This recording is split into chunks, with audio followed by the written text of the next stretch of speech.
Sebelum lanjut ke cerita selanjutnya, yuk subscribe dan like. Absen dulu di kolom komen ya ah.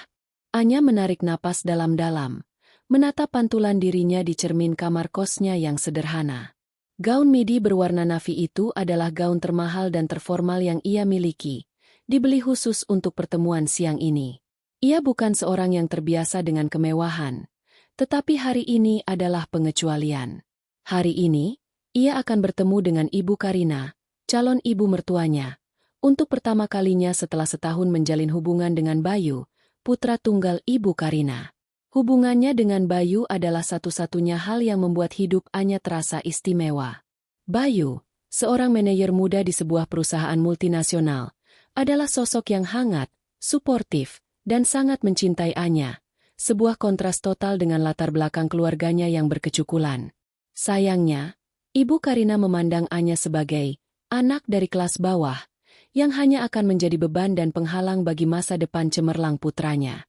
Penolakan itu tidak pernah diucapkan secara langsung, namun terasa dingin dalam setiap pesan singkat dan penundaan yang dibuat oleh Ibu Karina. Ini kesempatanmu, Anya. Tunjukkan pada Mama kalau kamu pantas untuk Bayu. Bisik Bayu melalui telepon pagi itu. Bayu terdengar cemas. Ia tahu, jika pertemuan ini gagal, ibunya akan menggunakan segala cara untuk memisahkan mereka. Anya memutar-mutar liontin perak sederhana yang selalu ia kenakan, peninggalan satu-satunya dari almarhum ibunya. Liontin berbentuk kunci kecil itu memberinya kekuatan. Ia mengecek tasnya. Di dalamnya ada sebuah kotak kecil berisi macaron buatan toko roti terkenal yang ia beli dengan uang tabungannya, sebuah upaya kecil untuk menjembatani jurang pemisah kelas sosial mereka. Pukul 11.30. Ia sudah rapi, siap menuju restoran Amelie, sebuah tempat fine dining di jantung kota yang terkenal mahal dan eksklusif. Pertemuan dijadwalkan tepat pukul 12. Ia harus tiba 15 menit lebih awal. Ia turun dari taksi di tepi jalan protokol yang dihiasi butik-butik mewah. Jantungnya berdebar kencang. Ia berjalan cepat, mencoba meredam gugup. Bayu seharusnya sudah menunggu di lobi. Saat ia membelok di persimpangan terakhir menuju restoran, pandangannya tertuju pada kerumunan kecil. Seorang pria tua dengan pakaian lusuh tergeletak di trotoar beton, tepat di depan etalase toko perhiasan mahal. Keningnya berdarah, dan tas belanjaan yang mungkin berisi obat-obatan terhambur di sekitarnya. Orang-orang di sekitar hanya menonton, sebagian sibuk memotret, sebagian lagi berbisik-bisik, tetapi tak satu pun yang mengulurkan tangan. Mereka tampak takut kemeja mahal mereka ternoda. Anya merasakan tenggorokannya tercekat. Pikirannya langsung terbagi dua. Di satu sisi, janji pukul 12 yang menentukan masa depannya. Di sisi lain, naluri kemanusiaannya yang menjerit. Sial, ini adalah Ibu Karina. Keterlambatan semenit saja bisa berarti hukuman mati. Tapi, pria tua itu, dalam sepersekian detik, naluri Anya menang. Mengabaikan bisikan orang yang menyuruhnya pergi, Anya menjatuhkan tas tangannya, berjongkok, dan memapah pria tua itu. Pak, Bapak tidak apa-apa? Mari, saya bantu. Pria tua itu, yang terlihat bingung dan kesakitan, hanya bisa bergumam. Kaki kanannya jelas terkilir. Dengan bantuan seorang petugas keamanan toko yang akhirnya merasa iba, Anya berhasil memapah pria tua itu ke taksi. Ia harus segera membawanya ke klinik. Restoran Amelie sudah lenyap dari prioritasnya. Anya menyadari kesalahan besarnya ketika ia melihat jarum jam di klinik. Sudah pukul 13.45. Hampir 2 jam. Ia menghabiskan waktu menunggu perawat membersihkan luka dan memastikan tidak ada tulang yang patah. Ia membiarkan pria tua itu, yang menyebut dirinya Pak Harjo, beristirahat di kursi, berjanji untuk menelepon kerabatnya. Anya meraih ponselnya. Tangannya gemetar hebat. Ia melihat puluhan panggilan tak terjawab dan pesan dari Bayu. Sayang, kamu di mana? Mama sudah sangat marah. Segera balas. Dan yang paling ia takutkan, pesan dari Ibu Karina sendiri. Jangan berani-berani datang jika lebih dari jam 1. Kamu tahu betapa berharganya waktuku. Kecemasan berubah menjadi kepanikan absolut. Ia mengirim pesan singkat yang menjelaskan keadaannya sesingkat mungkin. tahu bahwa tidak ada kata-kata yang cukup untuk menjelaskan kepada Ibu Karina. Ia berterima kasih pada Pak Harjo, meninggalkan sedikit uang untuk taksi, dan melompat ke taksi berikutnya, menyuruh pengemudi melaju sekencang mungkin kembali ke restoran Amelie. Selama perjalanan yang terasa seperti 1 jam penuh, Anya memejamkan mata, memegang liontin kuncinya erat-erat. Ia sudah siap untuk dicaci maki. Ia sudah siap untuk kehilangan restu. Namun, ia tidak menyesal telah menolong Pak Harjo. Itu adalah hal yang benar untuk dilakukan. Tapi apa yang akan dikatakan Ibu Karina? Taksi berhenti di depan restoran. Anya melangkah keluar. Wajahnya pucat. Bayu berdiri di pintu masuk. Wajahnya frustrasi dan ketakutan. Kamu gila, Anya. 2 jam. Mama sudah. Bayu tidak menyelesaikan kalimatnya. Anya mengangguk pelan. Aku tahu, Bayu. Aku minta maaf. Tapi aku harus. Lupakan dulu itu. Masuk sekarang. Skenario terburuk akan segera terjadi. Potong Bayu, menarik Anya masuk. Mereka berjalan menuju meja yang terletak di sudut ruangan. Sebuah panggung terbuka untuk penghakiman. Ibu Karina duduk tegak, memandang jam tangan mewahnya. Ia tidak melihat ke arah Anya, tetapi kejam di pergelangan tangannya. Suasana dingin dan mencekam. Begitu Anya mendekati meja, Ibu Karina meletakkan tangannya di meja dengan suara berdebam keras, menatap tajam ke arah Anya, dan kalimat yang paling ditakuti Anya pun meluncur dari bibirnya. Udah miskin beraninya kau membuatku menunggu. Anya menunduk, siap menerima badai. Ia diam, tak sanggup berargumen. Air mata mulai menggenang. Penghinaan itu menghantamnya seperti palu. Saat Ibu Karina bersiap meluncurkan makian berikutnya, pandangannya yang tajam secara tak sengaja menangkap sesuatu yang tersembul dari lipatan syal Anya yang ia pegang erat-erat. Liontin kunci perak. Tiba-tiba, Ibu Karina terdiam. Wajahnya yang penuh amarah seketika berubah. Dari merah menjadi pucat pasi. Ia menatap liontin itu. Matanya melebar tak percaya. Tidak mungkin. Gumam Ibu Karina. Suaranya tercekat. Ia mengangkat tangan gemetar, menunjuk ke arah Anya, dan tiba-tiba berteriak histeris. Kata-kata Ibu Karina. Udah miskin beraninya kau membuatku menunggu. Terasa seperti gema ledakan di ruang makan yang elegan itu. Kepala Anya tertunduk. Seluruh tubuhnya menegang. Ia merasakan tatapan jijik dari Ibu Karina, tatapan iba dari Bayu, dan tatapan penasaran dari pelayan di meja sebelah. Rasa malu itu jauh lebih menyakitkan daripada rasa lelah setelah 2 jam membantu Pak Harjo. Anya tahu ia tidak bisa menjelaskan mengapa ia terlambat. Jika ia menyebutkan soal menolong pria tua di jalan, Ibu Karina pasti akan menganggapnya sebagai drama murahan untuk mencari simpati, atau lebih buruk, sebagai bukti bahwa Anya tidak punya skala prioritas yang benar. Jadi, ia memilih diam, membiarkan Ibu Karina berpikir apapun yang ia mau. Air mata yang sempat ia tahan di taksi kini mulai membendung di sudut matanya. Bayu meraih tangan Anya di bawah meja. Tangan itu dingin dan sedikit bergetar. Sudah cukup, bisik Bayu dengan suara rendah, berusaha mempertahankan ketenangan di tengah hiruk-pikuk emosi yang baru saja terjadi. Anya sudah datang. Sebaiknya kita pesan makanan sekarang. Ibu Karina tidak mendengar.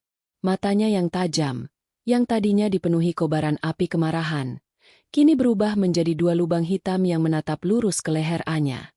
Kemarahannya yang bombastis tiba-tiba menguap, digantikan oleh keheningan yang jauh lebih menyeramkan. Jari-jari Ibu Karina, yang dihiasi berlian besar, terentang kaku, menunjuk dengan gemetar pada seutas rantai perak tipis. Liontin kunci perak sederhana yang selalu dikenakan Anya, yang biasanya tersembunyi di balik rah baju, kini terlihat jelas karena gerakan panik Anya.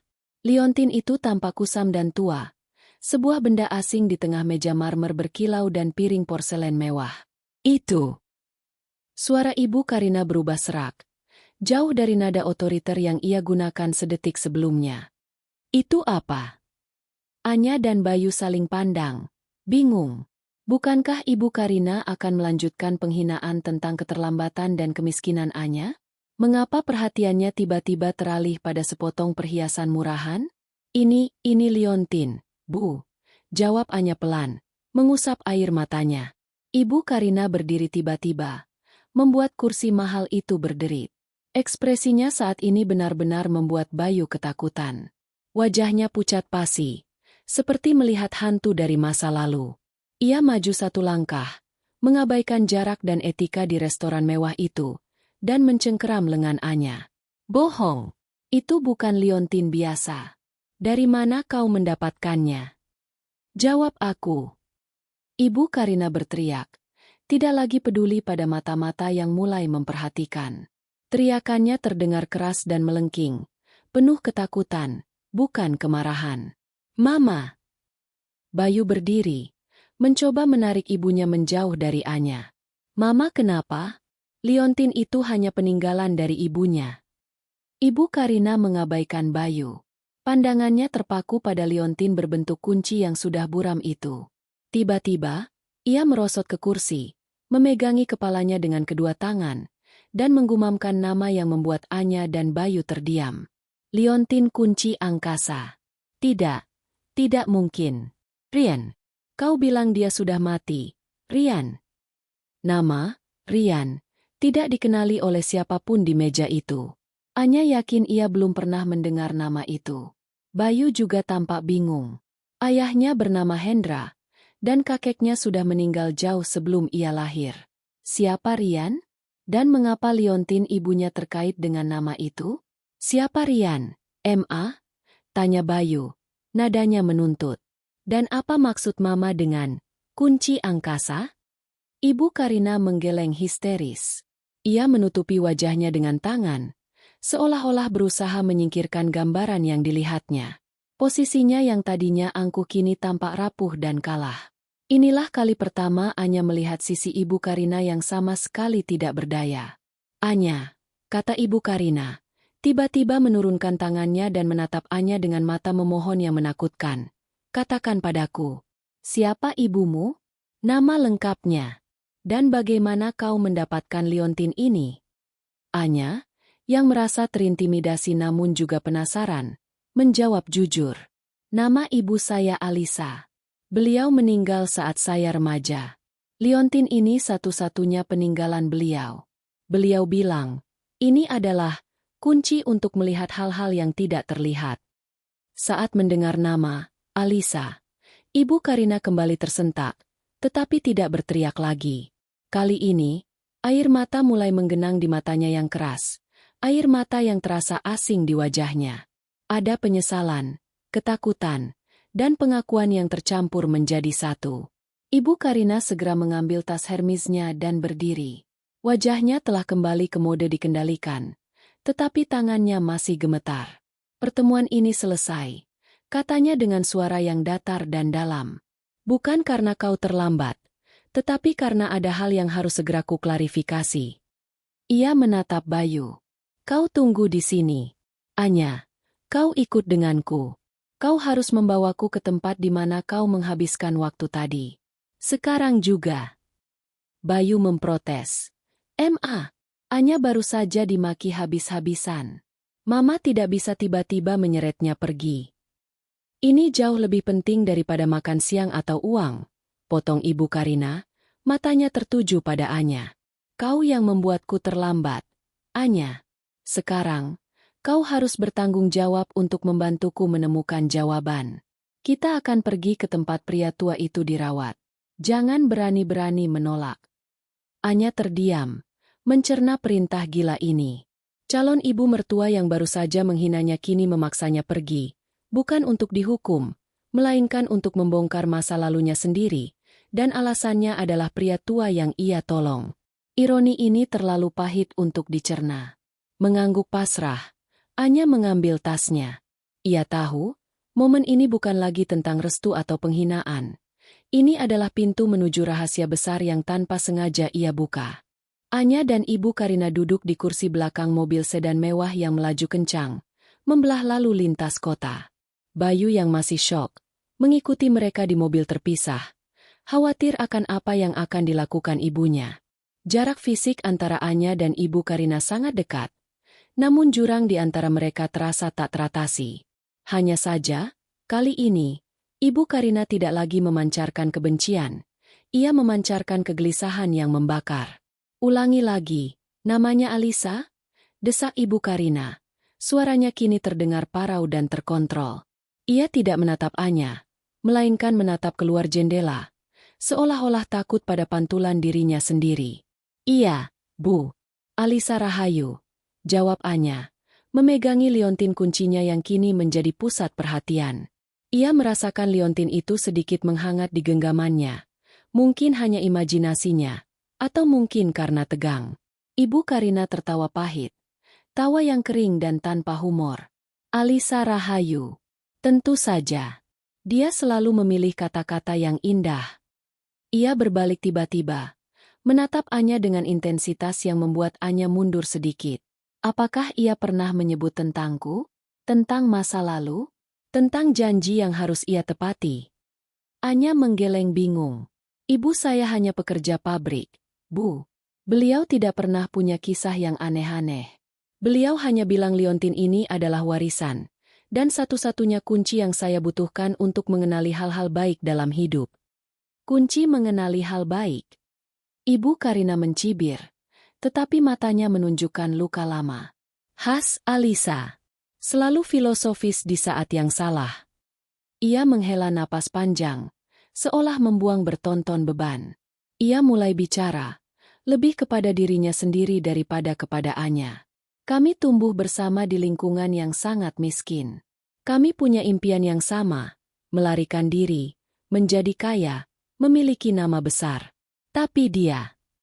Ibu Karina berhenti, tatapannya jauh. Dia terlalu baik, terlalu jujur. Kami berjanji untuk saling mendukung. Tapi kemudian, ada Rian. Nama itu, Rian, kembali muncul. Siapa Rian, Bu? Tanya Anya memberanikan diri. Ibu Karina tersentak, seperti terbangun dari mimpi buruk.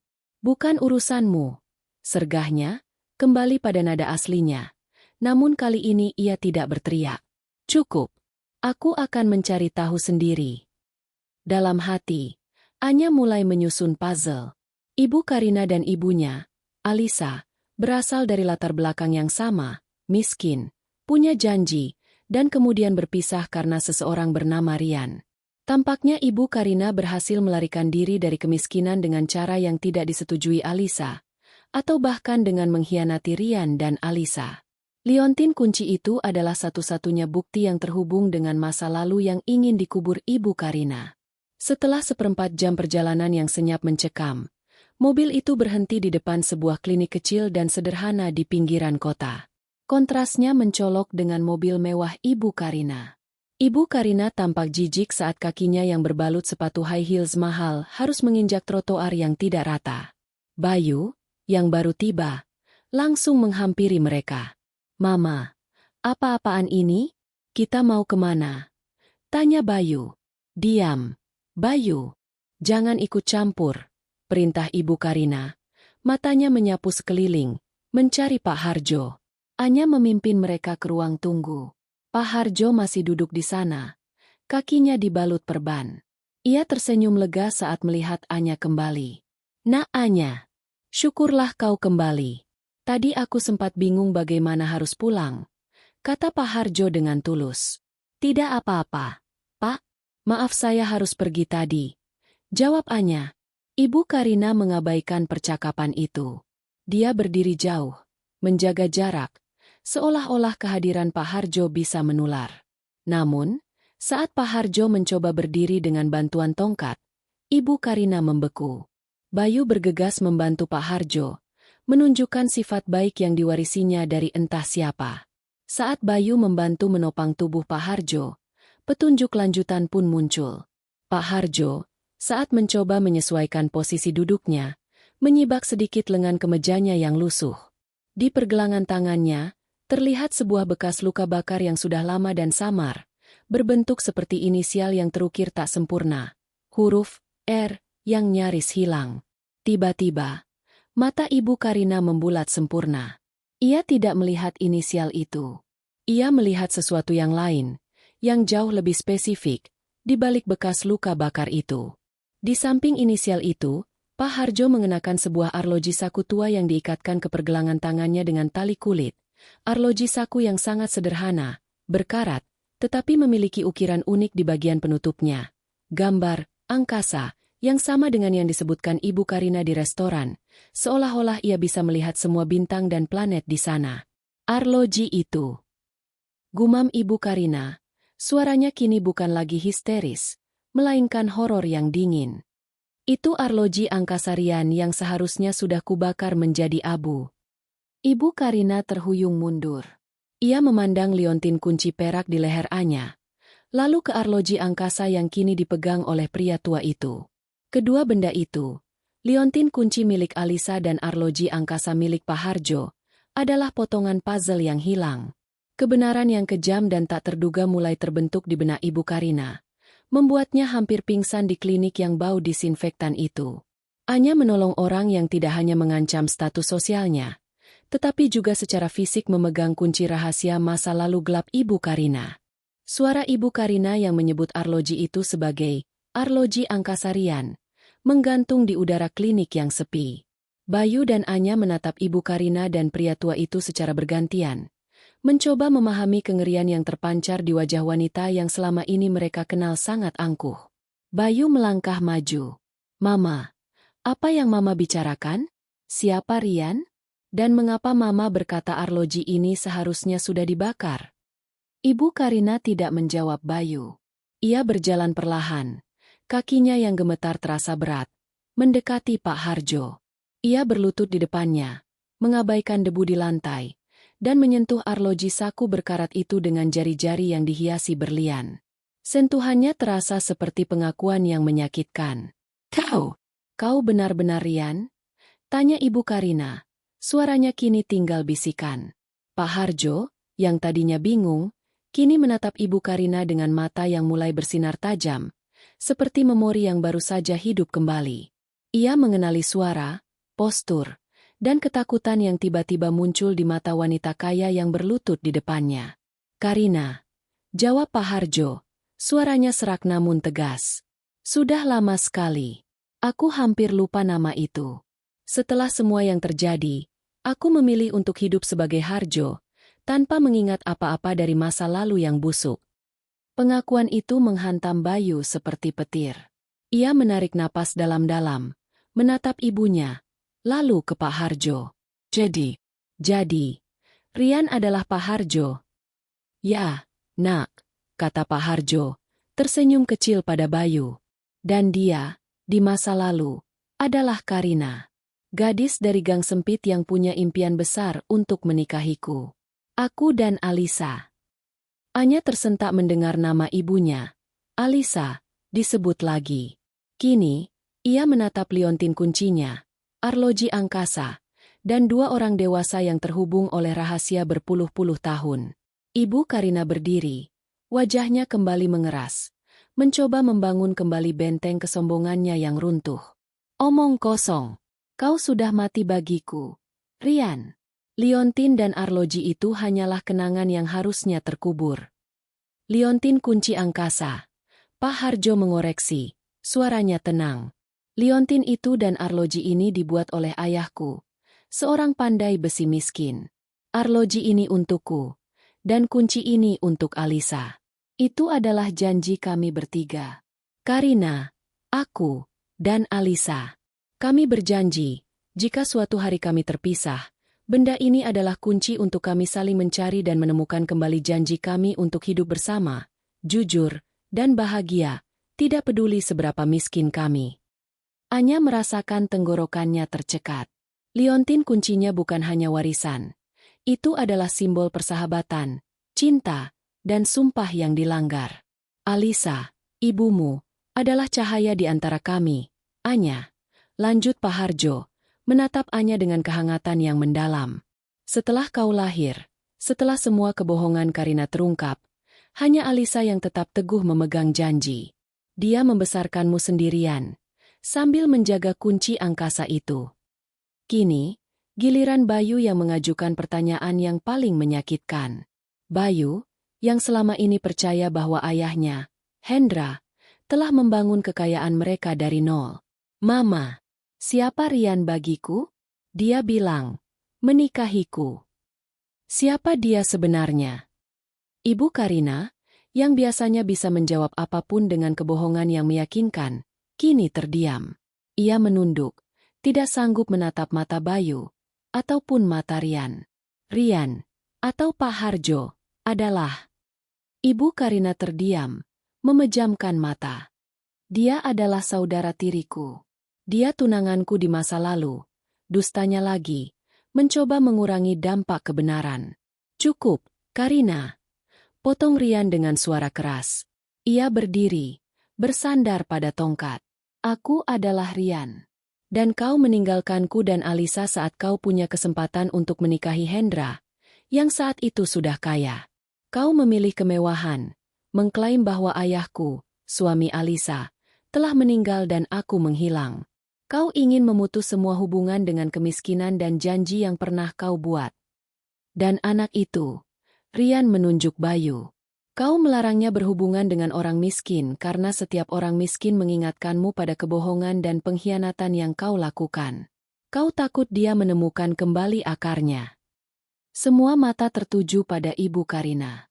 Wajahnya kini bukan hanya pucat. Ia tampak seperti patung lilin yang mulai meleleh. Kebenaran telah diucapkan.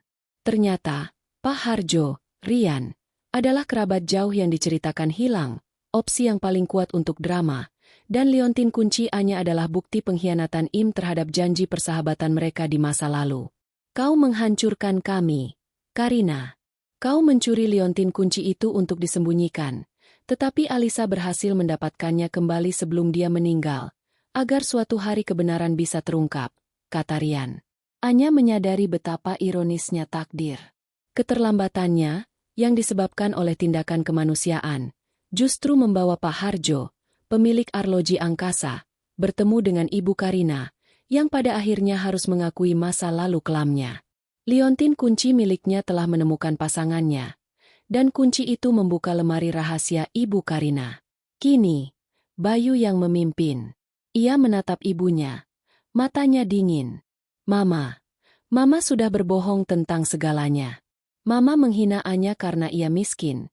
Padahal Mama sendiri lari dari kemiskinan dan mengkhianati janji ini. Aku ingin tahu segalanya. Dari mana Mama mendapatkan uang? Dan mengapa Mama berkata ayah sudah meninggal? Tuntut Bayu. Ibu Karina menutup telinga, menolak mendengar lebih banyak. Ia terjebak. Pengakuan itu sudah terlalu banyak. Ia tahu, benteng kehidupan mewah yang ia bangun telah retak sepenuhnya. Bayu tidak membiarkan Ibu Karina berbicara di dalam mobil. Sepanjang perjalanan pulang dari klinik, keheningan di mobil Bayu jauh lebih memekakan telinga daripada teriakan apapun. Anya duduk di kursi penumpang, membiarkan Bayu memproses sendiri informasi yang menghancurkan seluruh fondasi kehidupannya. Sementara itu, mobil Ibu Karina melesat di depan mereka, tanpa suara. Setibanya di rumah mewah Ibu Karina, suasana terasa dingin dan asing. Rumah itu, yang biasanya penuh dengan ketenangan angkuh, kini dipenuhi aura kemarahan yang tertahan. Ibu Karina langsung menuju ruang tamu, tampak lelah dan rapuh, namun matanya tetap keras. Bayu menutup pintu dengan gebrakan keras, mengabaikan kehadiran Anya. Ia berdiri tegak di depan ibunya. Wajahnya yang biasanya ramah kini tampak asing, dipenuhi amarah dan kecewa. Mama berbohong padaku seumur hidupku. Bayu memulai, suaranya bergetar. Bukan hanya tentang Rian, bukan hanya tentang persahabatan Mama dengan Alisa, tapi tentang segalanya. Tentang nilai, tentang kemanusiaan, tentang harga diri. Ibu Karina duduk di sofa beludru, mengambil napas dalam-dalam. Ia tahu, perlawanan fisik tidak akan berhasil. Ia harus mempertahankan benteng mentalnya. Bayu, dengar. Mama melakukan itu demi kamu. Mama membangun ini semua dari nol setelah kami berdua dikhianati oleh kemiskinan dan Alisa yang konyol dengan janji-janji bodohnya. Dikhianati kemiskinan. Bayu tertawa sinis. Mama mengkhianati persahabatan Mama sendiri. Mama mengkhianati orang yang Mama cintai, Pak Harjo, atau Rian. Mama meninggalkan orang-orang yang jujur di belakang demi menikahi ayahku, Ayah Hendra, hanya karena uangnya. Dan Mama berani menghina Anya miskin, padahal kami berasal dari lumpur yang sama. Bayu menunjuk Anya, yang berdiri diam di sudut, menjadi saksi bisu kehancuran keluarga ini. Anya miskin, tapi dia lebih mulia dari Mama yang kaya raya. Dia terlambat karena menolong Rian, pria yang Mama buang. Tidakkah Mama melihat ironi di sana? Air mata Ibu Karina akhirnya menetes, tetapi ia segera menghapusnya dengan gerakan cepat, menolak terlihat lemah di hadapan putranya. Kamu tidak tahu apa-apa, Bayu. Hidup miskin itu menjijikan. Mama tidak ingin kamu pernah merasakannya. Mama harus bersikap seperti ini, memilih calon yang kaya untukmu, agar kamu tidak pernah kembali ke lingkungan yang bau kotoran dan penuh pengkhianatan. Tujuan Ibu Karina akhirnya terungkap. Ia membangun tembok kesombongan itu, bukan hanya untuk melindungi kekayaannya, tetapi untuk menjauhkan Bayu dari bayangan masa lalu yang ia benci. Masa lalu yang diwakili oleh Alisa dan kini dihidupkan kembali oleh putri Alisa, Anya. Anya, dengan kesederhanaan dan kebaikannya, adalah hantu yang paling ditakuti Ibu Karina. Liontin kunci angkasa itu, kata Ibu Karina. Nadanya berubah menjadi ancaman. Itu adalah pengingat betapa bodohnya aku mempercayai janji persahabatan. Kenapa Alisa memberikannya padamu? Agar kau bisa menghancurkan hidupku, seperti yang aku takutkan selama ini. Anya, yang selama ini diam, akhirnya angkat bicara. Suaranya tenang namun kuat. Liontin ini bukan kunci untuk menghancurkan, Bu Karina. Ibu saya bilang, ini kunci untuk melihat yang baik. Hari ini, kunci ini membuka mata Bayu, bukan tentang uang, tapi tentang kebenaran yang baik. Saya tidak punya niat buruk. Saya hanya menolong seorang pria tua yang terluka. Kata-kata Anya, yang begitu sederhana dan murni, menghantam Ibu Karina lebih keras daripada kemarahan Bayu. Bayu meraih tangan Anya, memeganginya erat-erat.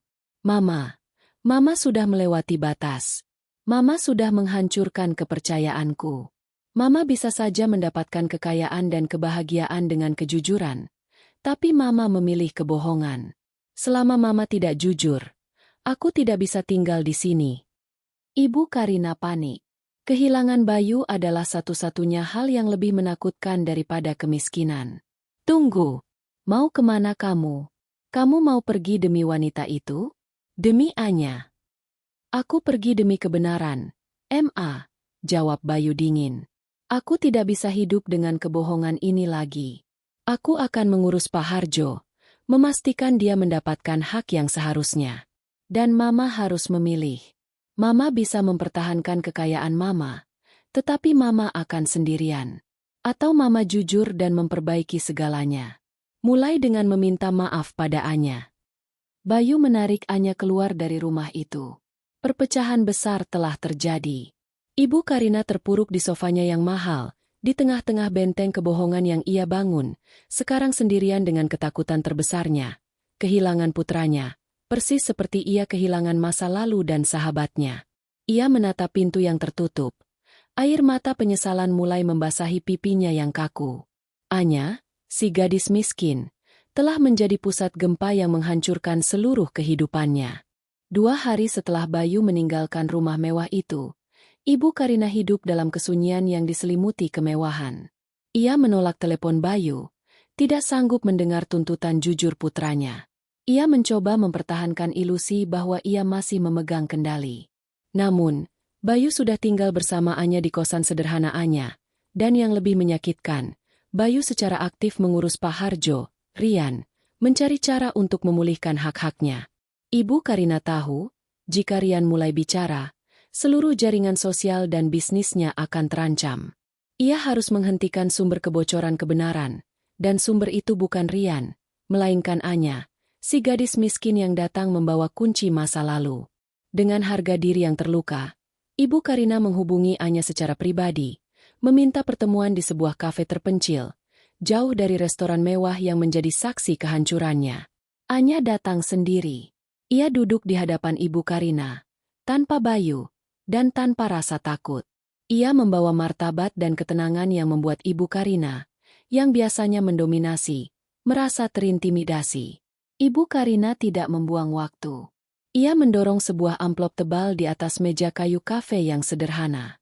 Amplop itu, yang isinya terlihat gemuk, diletakkan di antara cangkir kopi mereka. "Aku tahu apa yang kamu inginkan, Anya," kata Ibu Karina. Suaranya kembali dikendalikan, dingin, dan lugas. "Restu? Kamu ingin Bayu, tapi juga ingin kehancuranku. Aku tidak akan membiarkan itu terjadi." Anya hanya menatap amplop itu, tidak menyentuhnya. "Apa maksud Anda, Bu Karina?" "Itu adalah uang," jawab Ibu Karina, memicingkan mata. "Jumlah yang cukup untuk membeli rumah kecil, melunasi semua utangmu, dan membuka usahamu sendiri.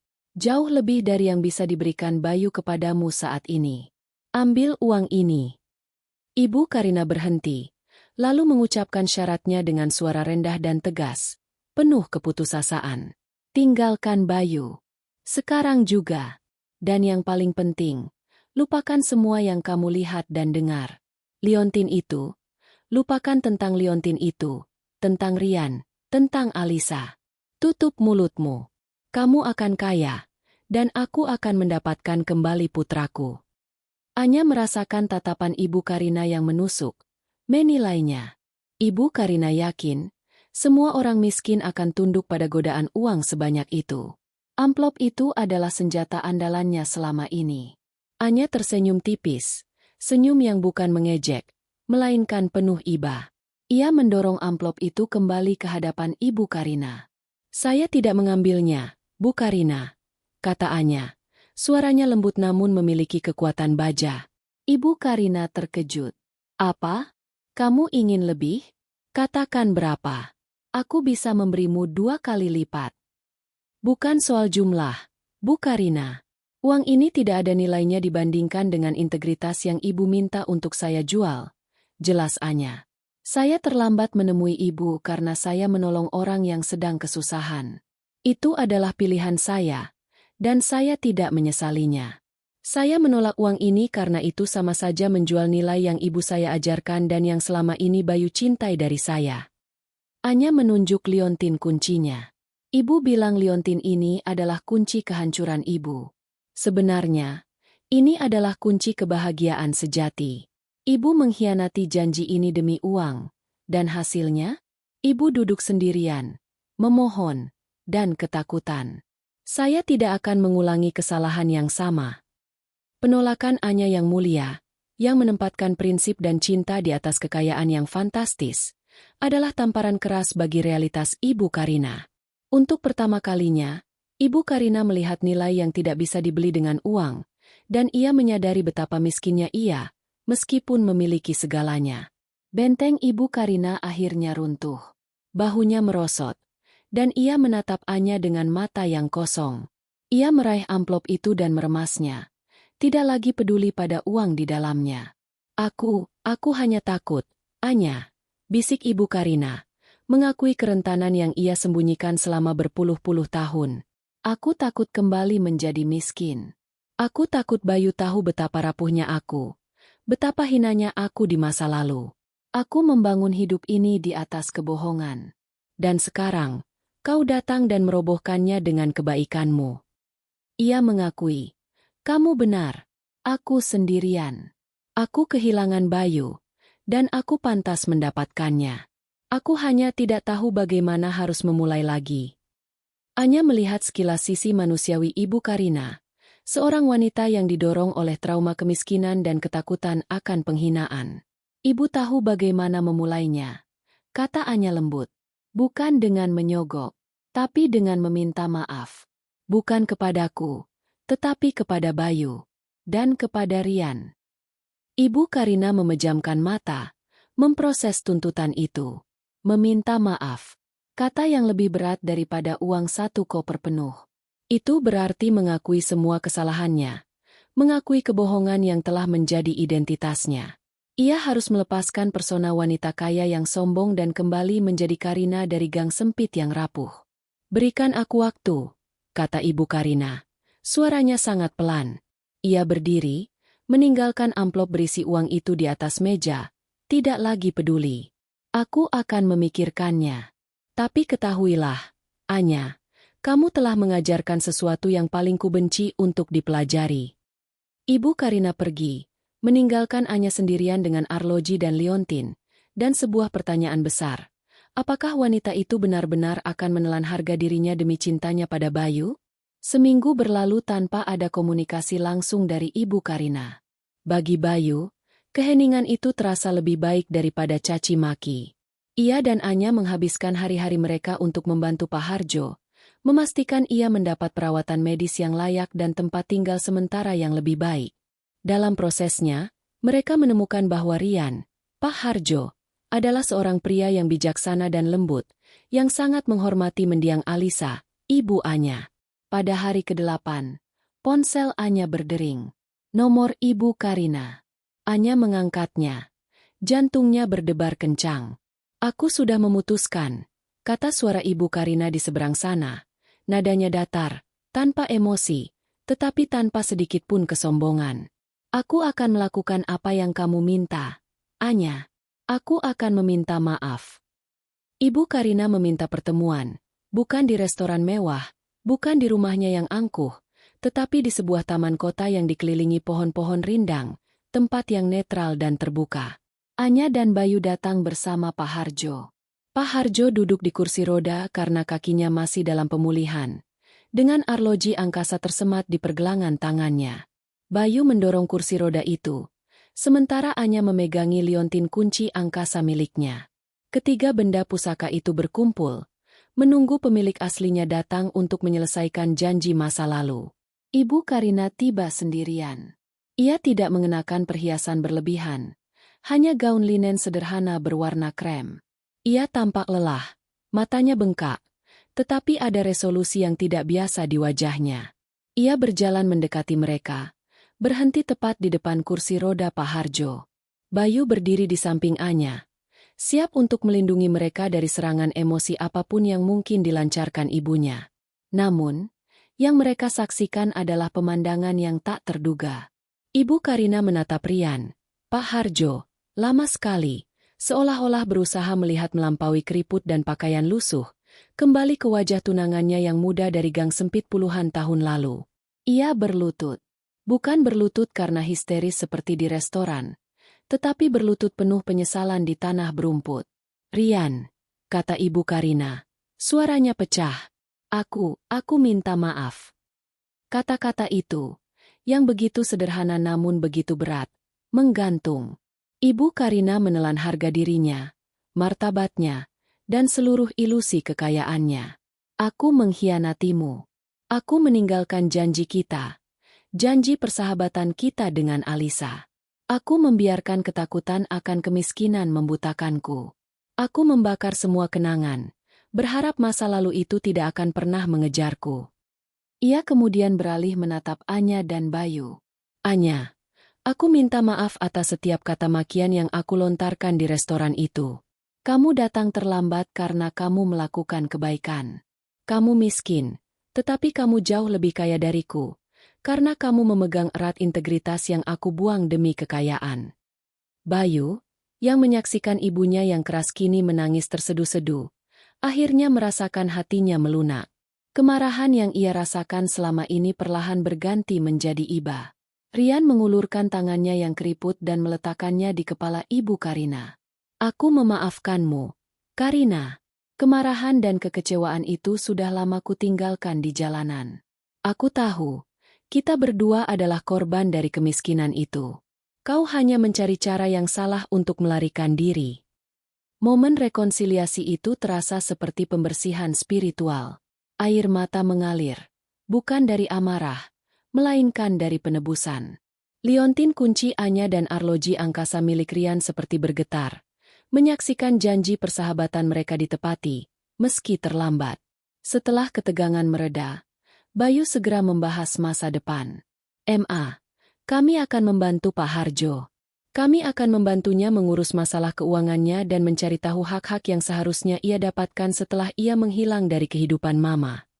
Ibu Karina mengangguk. Aku akan membantu. Aku akan menggunakan semua sumber daya yang kumiliki untuk memastikan Rian mendapatkan keadilan. Itu adalah cara satu-satunya aku bisa membayar kembali pengkhianatanku pada masa lalu. Kemudian, ia menatap Anya. Tatapan Ibu Karina kini berbeda. Tidak ada lagi penghinaan, hanya rasa hormat yang mendalam.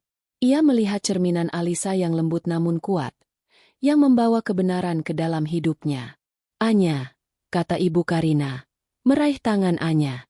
Kamu menyelamatkan putraku, bukan dari kemiskinan, tetapi dari kebohongan ibunya. Aku tahu kamu adalah wanita yang tepat untuk Bayu. Kamu memiliki kunci kebahagiaan sejati yang kami semua pernah lupakan.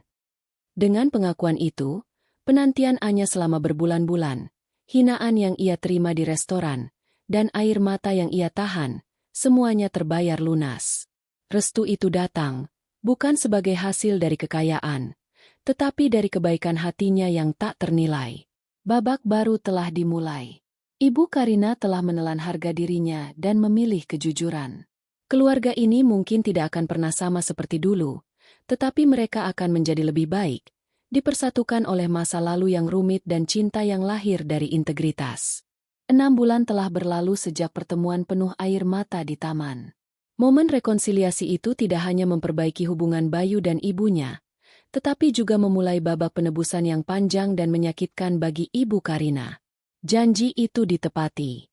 Ibu Karina menggunakan jaringan pengacara dan sumber daya keuangannya, bukan untuk menyembunyikan kebenaran, tetapi untuk menegakkan keadilan. Terungkap bahwa Rian, Pak Harjo, telah dicurangi dan dibuang oleh mitra bisnis lama yang terhubung dengan mantan suami Ibu Karina. Ibu Karina bersaksi di pengadilan, mengakui perannya dalam menutup-nutupi masa lalu, yang membantu memulihkan nama baik Rian dan memberikannya kompensasi yang layak. Rian, yang kini kembali menggunakan nama aslinya, tidak kembali menjadi orang kaya, tetapi ia hidup dalam martabat yang utuh. Ia memilih untuk menggunakan uangnya untuk mendirikan sebuah panti jompo kecil, tempat ia bisa menghabiskan hari-harinya menolong orang-orang yang terlantar, persis seperti yang dilakukan Anya padanya. Hubungan Anya dan Bayu semakin kuat. Cinta mereka telah teruji, bukan oleh kekurangan harta, melainkan oleh kelebihan integritas. Liontin kunci angkasa milik Anya dan arloji angkasa milik Rian kini diletakkan berdampingan, dibingkai dengan indah di atas meja nakas di kamar kos baru mereka, simbol janji yang telah ditepati oleh generasi berikutnya. Ibu Karina tidak lagi menjadi wanita yang sombong. Ia mulai menarik diri dari lingkaran sosialnya yang materialistis dan menghabiskan lebih banyak waktu untuk kegiatan amal yang tulus, jauh dari sorotan media. Ia tidak lagi mengejar status, melainkan kedamaian. Hubungannya dengan Anya berubah dari musuh menjadi mitra. Ia sering mengunjungi Anya, bukan untuk menghakimi, tetapi untuk belajar tentang ketulusan. Puncaknya terjadi pada sore yang cerah di taman yang sama tempat ia berlutut meminta maaf. Bayu membawa Anya ke sana. Ibu Karina sudah menunggu, tidak dengan amplop uang, melainkan dengan sebuah kotak beludru kecil. Anya, kata Ibu Karina. Matanya lembut. Liontin kuncimu membuka kotak Pandoraku. Hari ini, aku ingin memberimu kunci baru. Bayu berlutut di depan Anya, mengambil kotak itu, dan membukanya.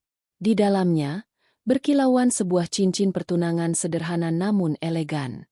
Aku mencintaimu, Anya, kata Bayu, memegang tangan Anya yang gemetar. Aku mencintai semua yang kamu perjuangkan, semua yang kamu tolak, dan semua yang kamu yakini. Maukah kamu menjadi kunci permanen dalam hidupku? Anya menangis haru. Tentu saja, ia menerima. Ibu Karina tersenyum, senyum tulus yang jarang terlihat di wajahnya yang dulu kaku.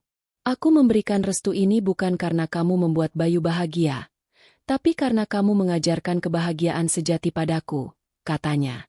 Kamu membuktikan bahwa kekayaan sejati tidak dihitung dari apa yang kamu kenakan, tetapi dari keputusan mulia yang kamu ambil saat tidak ada yang melihat. Anya dan Bayu memutuskan untuk mengadakan pernikahan sederhana, disaksikan oleh Rian, Pak Harjo, sebagai tamu kehormatan. Kisah keterlambatan Anya menjadi legenda keluarga, Sebuah pengingat abadi bahwa tindakan kebaikan sekecil apapun dapat mengguncang benteng kesombongan dan membuka pintu menuju kebenaran yang jauh lebih berharga daripada semua kekayaan dunia. Pesan moral cerita: keluarga tidak ditentukan oleh kekayaan, tetapi oleh integritas dan kejujuran. Sikap mulia Anya yang menolong pria tua di jalan pada akhirnya menjadi kunci untuk menyelamatkan hubungannya dan memperbaiki keluarga Bayu yang rusak karena kebohongan. Pernikahan Anya dan Bayu diadakan 6 bulan setelah lamaran, di taman kota yang sama. Bukan kemewahan yang diutamakan, melainkan ketulusan. Rian duduk di barisan terdepan, kini terlihat sehat dan damai. Senyumnya adalah hadiah terindah bagi Anya. Ibu Karina duduk di sampingnya, dengan gaun sederhana dan mata yang berbinar, bukan dari berlian, melainkan dari kebanggaan tulus. Momen puncak terjadi bukan saat pertukaran cincin, melainkan saat janji suci. Ibu Karina maju ke depan. Aku berdiri di sini, bukan sebagai ibu mertua yang memberikan restu karena harta, kata Ibu Karina, suaranya sedikit bergetar, tetapi sebagai saksi dari keajaiban integritas. Liontin kunci angkasa yang dibawa Anya adalah kunci yang membuka hatiku, yang selama ini tertutup oleh ketakutan. Hari ini, aku berjanji akan menjadi ibu bagi Anya dan ibu yang lebih baik bagi Bayu. Aku berjanji untuk hidup jujur. Pernikahan itu menjadi simbol warisan baru, kejujuran, integritas, dan pengampunan. Warisan Rian dan janji yang tertepati. Rian telah sepenuhnya pulih. Dengan kompensasi yang diperolehnya, ia tidak hanya mendirikan panti jompo kecil, tetapi juga sebuah sekolah keterampilan gratis di lingkungan tempat ia dan Alisa tumbuh dulu. Sekolah itu diberi nama Sekolah Angkasa. Alisa selalu bilang, kita harus membantu orang lain menemukan bintang mereka sendiri, ujar Rian suatu kali kepada Anya dan Bayu. Kunci dan arloji ini adalah pengingat. Aku tidak perlu kaya raya untuk menepati janji itu. Rian kini menjadi figur kakek yang dicintai oleh Anya dan Bayu. Ia sering menceritakan kenangan manis tentang Alisa dan Karina muda, kenangan yang membantu Bayu memahami akar dan trauma ibunya. Ia adalah jembatan antara masa lalu yang pahit dan masa depan yang penuh harapan. Peran baru Ibu Karina. Ibu Karina benar-benar mengubah hidupnya. Ia menjual sahamnya di beberapa perusahaan yang ia yakini didirikan di atas praktik tidak jujur dan mengalihkan fokusnya ke filantropi sejati. Ia menjadi donatur terbesar untuk panti jompo Rian, menggunakan kecerdasan bisnisnya untuk mengelola dana amal dan memastikan setiap rupiah digunakan dengan benar, sebuah kontras dari dirinya yang dulu. Hubungannya dengan Anya tumbuh menjadi kedekatan yang nyata.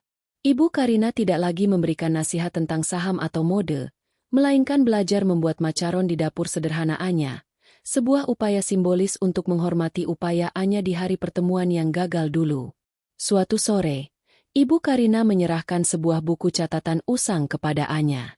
Isinya adalah surat-surat yang pernah ia tulis, namun tidak pernah ia kirim, kepada Alisa setelah mereka berpisah. Penuh penyesalan, rasa iri, dan ketakutan yang mendalam. Ini adalah kebohonganku, Anya, bisik Ibu Karina. Aku ingin kamu membacanya. Setelah itu, buanglah. Aku tidak ingin ada lagi rahasia di antara kita. Anya membaca buku catatan itu dan menangis. Itu bukan cerita tentang monster, melainkan tentang seorang gadis yang begitu takut menjadi miskin sehingga ia menghancurkan dirinya sendiri. Anya membakar buku catatan itu di tempat perapian, membebaskan Ibu Karina dari hantu masa lalu. Kebahagiaan abadi. Anya dan Bayu menjalani kehidupan yang seimbang. Mereka tetap berpegang pada integritas sebagai kompas hidup mereka. Pekerjaan Bayu berfokus pada investasi sosial, dan Anya akhirnya membuka toko roti kecil yang ia impikan, tidak dengan modal suap, melainkan dari tabungan dan pinjaman jujur. Setahun setelah pernikahan mereka, Anya mengandung. Kabar itu disambut Ibu Karina dengan tangisan bahagia. Ia berjanji, cucunya tidak akan pernah dibesarkan dengan kebohongan atau kesombongan. Kunci dan arloji angkasa tetap di tempatnya. Mereka bukan lagi lambang pengkhianatan, tetapi simbol takdir yang rumit dan penebusan yang manis. Mereka berdua sering memandang benda itu, mengingat bahwa keterlambatan 2 jam pada suatu hari yang sial telah membawa kebahagiaan sejati ke dalam hidup mereka. Kebaikan, bukan kekayaan, pada akhirnya adalah kunci angkasa yang sesungguhnya. 5 tahun berlalu. Anya dan Bayu kini adalah orang tua yang bahagia dari seorang putri kecil bernama Alisa, sesuai nama mendiang ibu Anya. Alisa kecil tumbuh di lingkungan yang penuh cinta, kejujuran, dan kesederhanaan, meskipun kakek neneknya adalah orang-orang yang berkecukupan. Toko roti kecil Anya, Kunci Roti, berkembang pesat, menjadi tempat yang terkenal bukan hanya karena kue-kue yang lezat, tetapi karena suasana kekeluargaan dan keramahannya. Bayu, yang bekerja di sektor investasi sosial, sering membantu Anya di akhir pekan, menunjukkan bahwa kehidupan mereka seimbang antara ambisi profesional dan kehangatan rumah tangga. Ibu Karina, yang sekarang akrab dipanggil Oma Karina oleh Alisa kecil, adalah wanita yang sepenuhnya berbeda. Ia tidak lagi mencari sorotan atau pengakuan dari lingkaran sosial lamanya. Fokus hidupnya adalah panti jomporian, sekolah angkasa, dan menghabiskan waktu bersama cucunya. Setiap kali ia memeluk Alisa kecil, ia merasa terbebas dari rantai ketakutan akan kemiskinan yang pernah membelenggunya. Ia telah mendapatkan kembali kemanusiaannya. Rian, di usianya yang semakin senja, telah menjadi mentor yang dihormati di komunitasnya. Ia sering membawa Alisa kecil ke taman, tempat ia menunjukkan ukiran angkasa di arloji sakunya dan liontin kunci yang kini dipakai oleh Anya sebagai kalung sehari-hari. Kunci ini, ujar Rian suatu sore kepada Alisa kecil, menunjuk liontin itu, adalah warisan dari nenekmu Alisa dan warisan dari ibumu Anya. Kunci itu bukan membuka brankas. Nak, kunci itu membuka mata hatimu untuk melihat mana yang benar dan mana yang palsu. Itu adalah kunci angkasa, karena kebaikanmu harus seluas bintang-bintang di langit. Ibu Karina mendengarkan dari kejauhan. Air matanya menetes bahagia.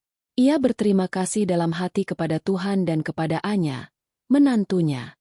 Keterlambatan 2 jam pada hari yang paling menentukan itu bukan lagi bencana, melainkan berkah. Itu adalah jalan pintas yang memaksa kebohongan terungkap dan kebenaran menang. Keluarga itu, Karina, Bayu, Anya, Rian, dan Alisa kecil, adalah perpaduan aneh antara kekayaan dan kesederhanaan, masa lalu yang pahit dan masa depan yang jujur. Mereka membuktikan bahwa kehormatan dan kebahagiaan sejati tidak ditemukan di restoran mewah, tetapi di tengah jalanan, saat seseorang memilih untuk berhenti, menolong, dan memegang teguh integritas, tidak peduli seberapa besar harga yang harus dibayar. Janji kunci angkasa kini diturunkan kepada generasi baru, dipastikan akan abadi, mengingatkan mereka semua bahwa kebaikan adalah kekayaan tertinggi.